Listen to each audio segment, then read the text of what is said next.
Did you see the Francis Ngannou Tyson Fury fight?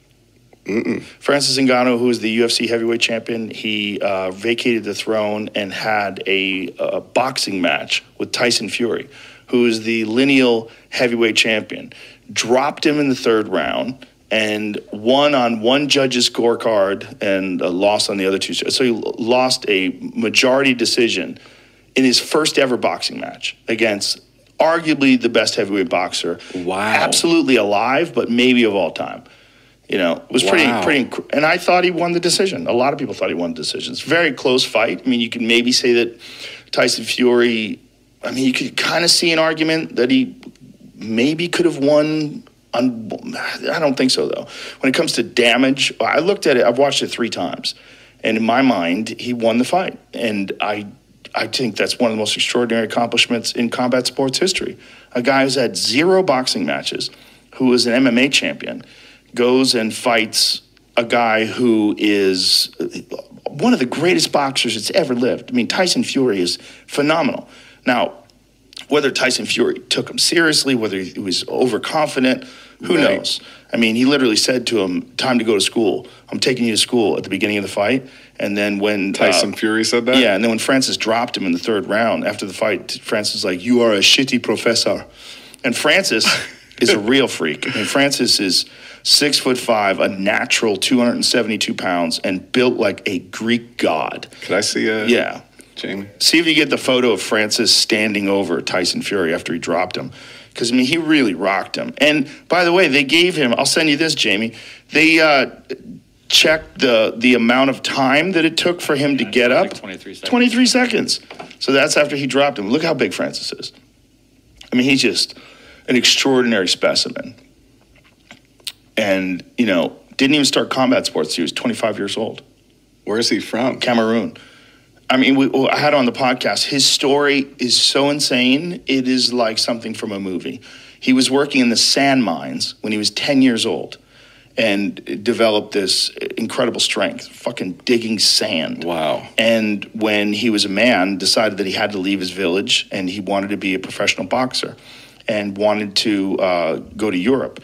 So he walked and made his way to Morocco, like hitched rides, did all these different things, made his way to Morocco, and then 7 times traveled on rafts to Europe and got arrested and sent back. And when they would send him back, they would drop him off in the Sahara Desert. That's how they would do to people that were trying to make their way to Europe. Wow. And 7 times he made his way from the Sahara Desert back to Morocco, back to the raft, and one day finally made his way all the way across, was arrested, was in jail in Spain for I think 3 or 4 months, and then was homeless in France for a year, found a gym, started training, and they told him to train in MMA. And so he starts training because he wanted to be a boxer, but they were like, you really should be an MMA champion. MMA is a more popular sport now. So he starts training in MMA. 4 years later, he's the UFC heavyweight champion. I mean, that's crazy. Insane. And the guy he knocks out. But it's obviously, it's not just his natural strength, it's also his willpower. And this, it's everything. It's intelligence. So there's where he drops him. So now when he drops him, so look at the count. 1, 2, 3, 4, 5. He's up. 6, 7, 8. So he made it up to the count of 10. And he's obviously clearly rocked, takes a big deep breath. But look, it's 12 seconds, 13, 14. The guy's still counting. 7, 8. This is a bullshit count. When the referee's still giving him an 8 count, and it's 22 seconds before they re-engage. And the way he hits him is just this clubbing left hook. It's not even like full power from Francis. I mean, he didn't really totally turn, like Francis is dancing in front of him. It comes out of nowhere, though.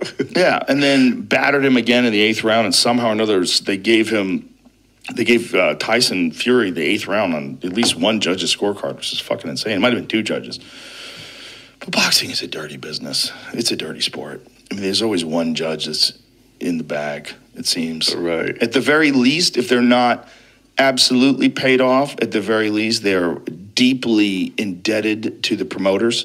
And there is some sort of an agenda to have this person who's either the most marketable or the one who the most is riding on. I mean, I don't think he's going to have a rematch. He didn't talk about a rematch, didn't say he wanted a rematch, and Francis wants a rematch for sure. Francis thinks he won the fight. It's interesting after, the fight, when immediately afterwards, most people were saying that Francis won. After watching it carefully, some people have said they see there could be an argument that Tyson Fury may have outpointed him. In my mind, Francis landed by far the harder shots, by far did more damage. And even though there's this thing that happens when you see an underdog outperform the expectations, which certainly happened. I think he was a 14-1 underdog. By the end of the fight, the online betting odds had Francis favored to win, which is crazy. Wow. And then many people, including myself, felt like he did enough to win the decision. I felt he won by at least one round. And who's that promoter? Oh, God, I forget his name. The guy who promotes Anthony Joshua, Eddie Hearn. He gave Francis 2 rounds. He said Francis beat him by 2 rounds. It's just an extraordinary accomplishment. Even losing a majority decision to Tyson Fury is insane.